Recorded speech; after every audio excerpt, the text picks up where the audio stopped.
Doctor साहिबा जी, जिन couples को संतान उत्पन्न नहीं हो रही है, हुँ, वो हुँ। क्या करें? पेशेंट को शादी के बाद में अगर 1 साल तक भी बच्चा नहीं हो रहा है, बिना किसी प्रोटेक्शन के सेक्स के बाद में भी पेशेंट को बच्चा नहीं हो पा रहा है, 1 साल हो गई है, तो उसको अपने कोई भी आस-पास की जो गायनेकोलॉजिस्ट है या मतलब स्त्री रोग विशेषज्ञ है, उससे जाके मिलना चाहिए। तो शुरुआती के अंदर जैसे कि किसी-किसी पेशेंट को जैसे पीसीओडी वगैरह है या फिर माहवारी ये चढ़-चढ़ के आ रही है या फिर जैसे एनोवुलेटरी साइकिल है, अंडा नहीं बन पा रहा है या फिर किसी की ट्यूब में दिक्कत हो सकती है और हुँ, और जैसे मेल की बात करें तो अपन जैसे स्पर्म काउंट वगैरह कम हो रहे हैं, जैसे कि आजकल अपने समाज के अंदर जैसे एक मॉडर्नाइज़ेशन की तरफ जा रहे हैं, जैसे कि खान-पीन बदल रहा है अपना और जैसे मेल वगैरह में ड्रिंक वगैरह, हैवी स्मोकर वगैरह है या फिर बहुत ही ज़्यादा खड़े-खड़े का काम है या फिर जैसे टेलर वगैरह हैं या ड्राइवर वगैरह हैं, जिनमें बैठ के काम कर रहे हैं जिनमें, तो इनमें क्या है स्पर्म काउंट थोड़ा-सा कम हो जाता है इनके अंदर। तो ऐसे पेशेंटों को अपने गायनी के पास तुरंत जाके मिलना चाहिए और जैसे शुरुआती जैसे कई बार हार्मोन इम्बैलेंस वगैरह भी रहता है फीमेल्स के अंदर, तो हार्मोन वगैरह की अपने को प्रॉपर जाँच वगैरह करवानी चाहिए कि भई हार्मोन्स वगैरह इनके ठीक हैं कि नहीं हैं और फिर उसके बाद में अपने को मतलब कि ओव्यूलेशन इंडक्शन होता है उस वो लेना चाहिए, उसके बाद में भी नहीं हो रहा तो ट्यूब की जाँच करवाएँ अपनी कि कहीं ट्यूब तो बंद नहीं है फीमेल पेशेंट की।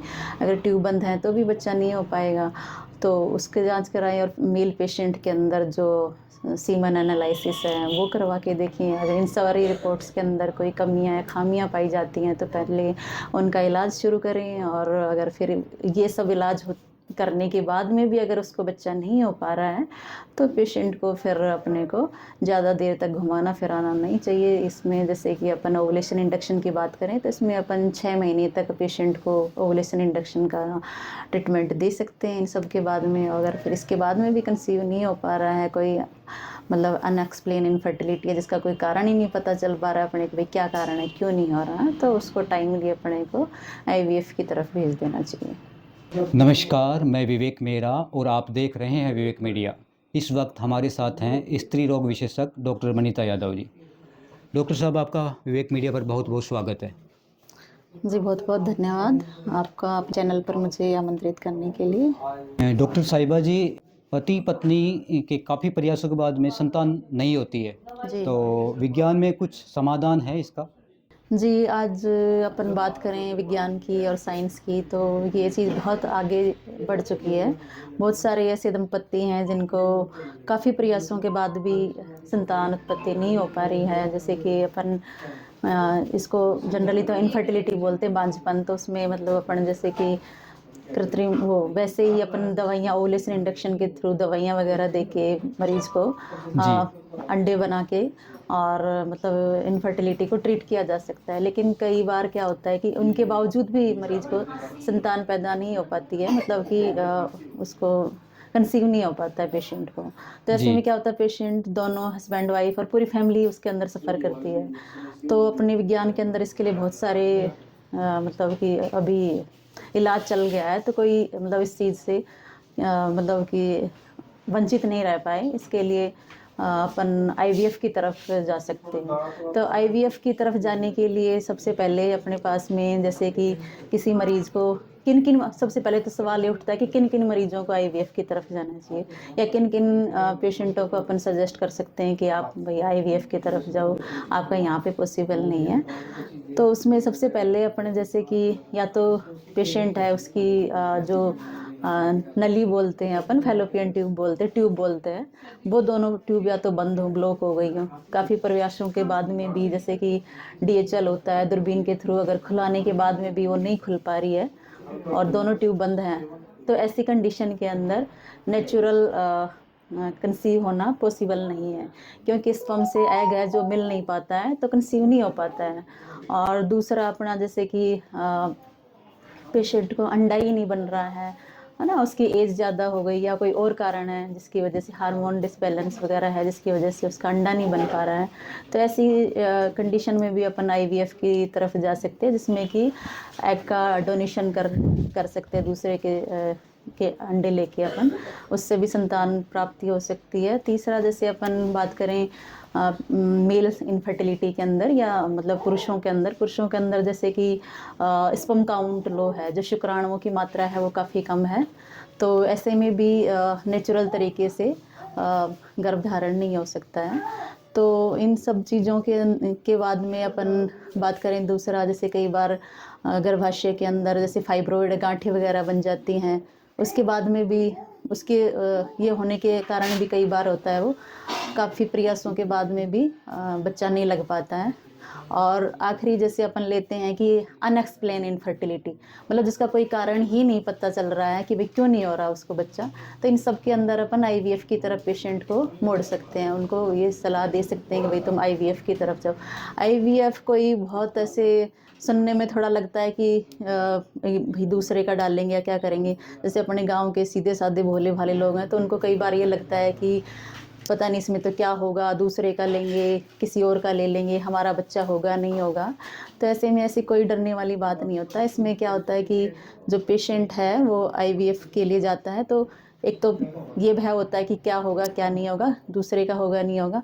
दूसरा मोटा कारण होता है कि पैसे, इसमें क्या पैसे का ये रहता है कि पता नहीं कितने पैसे लगेंगे कितने नहीं लगेंगे। तो इसके अंदर क्या है कि भारत सरकार ने भी गवर्नमेंट की तरफ से आईवीएफ के लिए काफ़ी प्रयत्न कर रही है कि जिससे कि गरीब से गरीब लोग भी संतान उत्पत्ति प्राप्त कर सकें। और प्राइवेट तो है ही बहुत पहले से, तो अपन प्राइवेट की बात करें तो प्राइवेट की तरफ जा सकते हैं जो पेशेंट समर्थ हैं अपने मतलब इसके अंदर, और जो थोड़े पुअर पेशेंट है जो गरीब है नहीं खर्चा उठा पाते उतना, उसके लिए अपने ये एसएमएस के अंदर जो इंदिरा आईवीएफ है, महिला चिकित्सालय सांगानेरी गेट के अंदर, तो इसके अंदर बस खाली एक डीडी लगती है अपने 35,000 की। उसके अलावा जो ऊपर के दवाइयाँ वगैरह वो सब फ्री ऑफ कॉस्ट गवर्नमेंट की तरफ से प्रोवाइड करी जा रही है। और अभी तो रिसेंटली थोड़े 2-3 महीने पहले ही ऑर्डर भी आए हैं गवर्नमेंट ऑफ इंडिया की तरफ से कि जो सभी पेशेंट्स को निःशुल्क, मतलब कि ये जो भामाशाह वगैरह हैं इनके अंदर ही आईवीएफ का भी इलाज करा जाए। तो उससे देखो 1-2 साल में जब भी ये पास हो जाता है तो फ्री ऑफ कॉस्ट के भी चांस हैं।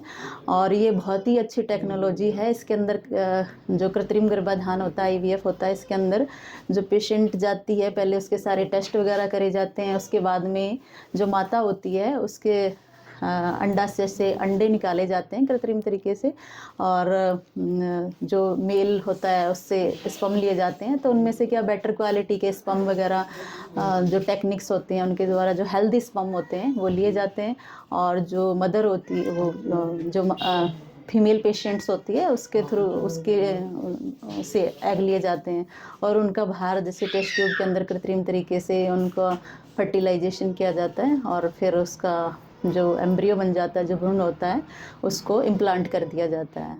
तो ये बहुत ही अच्छी कोशिश है गवर्नमेंट ऑफ इंडिया की तरफ से कि कोई भी मतलब निसंतान नहीं रह सके, निसंतानता का पेशेंट नहीं रह सके, उसके मन में ऐसे नहीं कि मैं तो मतलब बच्चे पैदा ही नहीं कर सकती हूँ। तो आजकल ये काफ़ी अच्छा वो गवर्नमेंट की तरफ से सबके लिए मतलब अच्छा कदम है। डॉक्टर साहिबा जी, आपने जो ये प्रक्रिया बताई है इसमें सफल होने के कितने चांस हैं? जी, इसमें आप सही पूछा आपने क्वेश्चन।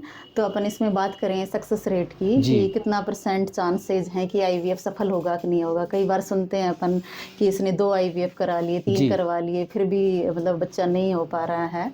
तो इसमें मतलब कि जैसे सबसे मोटा-मोटा ये मतलब कि डिपेंड करता है सबसे पहले पेशेंट की एज के ऊपर जी। कि मरीज़ की उम्र क्या हो गई है। अगर फीमेल की उम्र ज़्यादा है तो जैसे-जैसे एज बढ़ती है तो सक्सेस रेट कम होती जाती है। जैसे 30 प्लस के बाद में जैसे प्लस में जा रहे हैं अपने 35 के बाद में जा रहे हैं तो सक्सेस रेट कम होती है।